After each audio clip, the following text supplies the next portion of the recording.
Potatoes were never meant to be grown the hard way.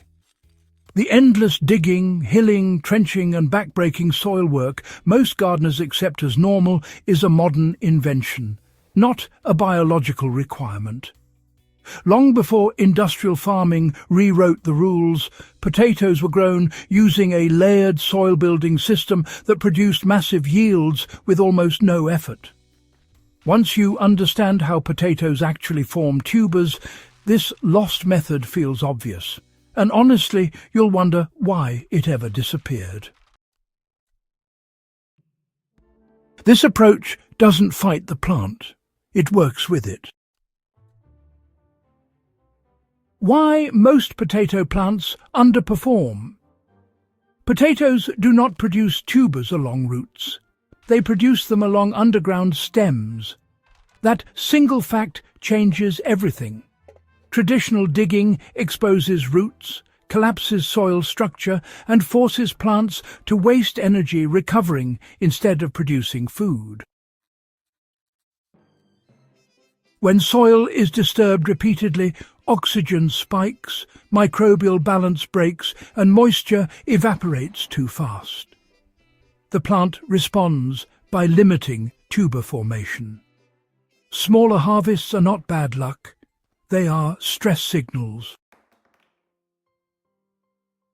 So, here's how the lost layering method works.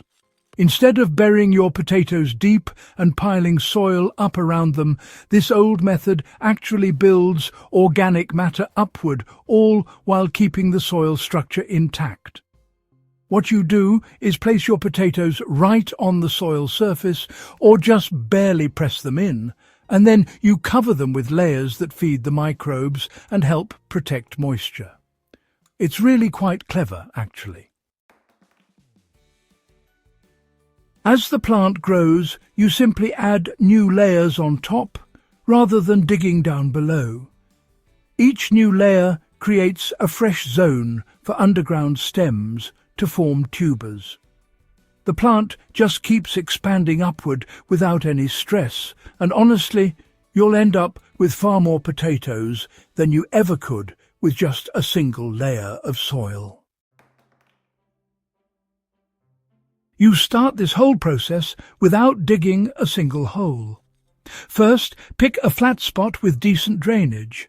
Nothing fancy. And remember, do not dig. Lay down a thin layer of finished compost, about 3 to 5 centimeters deep, directly on the soil. Then place your seed potatoes on top, spacing them about 30 centimeters apart. Finally, cover them with 10 to 15 centimeters of loose organic material, like straw, dried leaves, or even some aged grass clippings. It's really that simple. Light still penetrates just enough for shoots to find their way up. Moisture stays trapped below, you know. Soil life wakes up instead of being destroyed. Feeding the soil instead of the plant. Potatoes are heavy feeders, but they prefer slow, steady nutrition rather than sudden doses. The layered system delivers nutrients as microbes break down organic matter over time. Once shoots reach about 20 centimeters tall, add another 10 centimeters of organic material around the stems, leaving the tips exposed. This is not hilling soil. It is extending the underground stem zone upward. For extra support, you'll want to apply compost tea about once every 3 weeks. Just mix 1 cup of finished compost with 10 litres of water. Let it steep for 12 hours, and then pour it directly onto the mulch layer. This way, you're feeding the microbes, not just the roots. So, why does this method multiply tuber zones, you might wonder? Well, every time you add a new layer, the buried portion of the stem actually becomes a tuber-forming zone. Traditional methods, you know, usually allow for just 1 or 2 zones. But with layering, you can create 4 or even 5. More zones mean more potatoes, and you don't have to increase plant stress to get them. The plant stays focused on storage rather than survival, which is exactly what we want. Moisture control, it doesn't have to mean watering every single day. Mulch, really, is the engine of this method. By mid-season, you want a total mulch depth of about 30 to 40 centimeters, and that creates a stable moisture environment for your potatoes. Instead of watering daily, just water deeply once or twice a week. The mulch, it prevents evaporation and keeps soil temperatures steady, which is absolutely critical for tuber development. Inconsistent moisture, honestly, that's what leads to cracked or misshapen potatoes. But when you keep the moisture steady, you'll get uniform, large tubers every time. So, why do pests and disease struggle in layered systems? Well, many potato pests actually locate plants by picking up on soil disturbance cues and exposed stems. The layered method, though, hides the stems, keeps the soil nice and cool, and supports beneficial organisms that naturally suppress pathogens. Because plants are not stressed, their natural defenses remain, active. Disease pressure drops not because of sprays, but because the environment, it favors balance. Harvesting without destroying the bed, that's the key. When plants flower and then begin to yellow, tuber production is, complete. Harvesting does not require digging. Simply pull back the mulch layers and collect potatoes by hand. The soil underneath, it remains intact and alive.